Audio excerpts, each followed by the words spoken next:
তারপরে একটা একটা করে যে নক্ষত্রের পতন আমরা দেখছি, লুকা মদ্রিচ দিয়ে শুরু হলো, নেইমার, আমি রোনালদো। হোপফুলি ভার্জিল ফন ডাইকেরও শেষ ওয়ার্ল্ড কাপ দেখেছি, এটা আমার ভ্যান ডাইক তো ব্যক্তিগত ওয়ার্ল্ড কাপের ধারণা। আগেই ভ্যান ডাইক বলেছে এরপরে যে এটা আর একটা লাস্ট খেলবেন না। টুর্নামেন্ট। আরেক লেজেন্ড মদ্রিচের কথা যদি বলি, নেইমার গেল, জার্মান টিম অবশ্য এই লেজেন্ড কিছু ছিল না। নয়ার যদি বলি, ম্যানুয়েল নয়ার রিটায়ার করে আবার এসে আবার উদাউদি খেলতে respect আসছে, টা নষ্ট জানি না করেছে হয়তোবা কিছুই।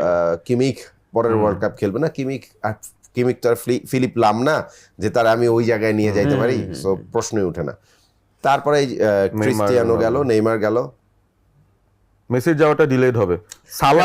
সালাকে ধরি, আমি সালাতে আসতে চাচ্ছিলাম। ওয়ার্ল্ড কাপ লেজেন্ড তো আসে না, is just a game legend, right. So ওই সেন্সে সালা world cup legend Egypt Cristiano না, আমি এটা মানি। মানে না মানা কোনো যদি reason নাই আপনি তো। 30 জন প্লেয়ার বা 40 জনের একটা লিস্ট বানান যে ওয়ার্ল্ড 50 কাপ লেজেন্ডস কারা, রোনালদো আসবে না 50 he is not in that list unfortunately.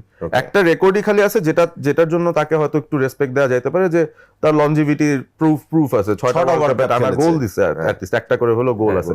That's the only thing that goes for him. এছাড়া আর কোনো ইন্ডিভিজুয়াল পারফরমেন্স হোক, টিমকে নিয়ে যাওয়া হোক, এগুলো হয় নাই। But I will be happy to see Salah, playing আবার, কারণ আমি এক্সপেক্ট করিনি ইজিপ্ট এই পর্যন্ত আসবে। রাইট, আমরা কেউ এক্সপেক্ট করি নাই।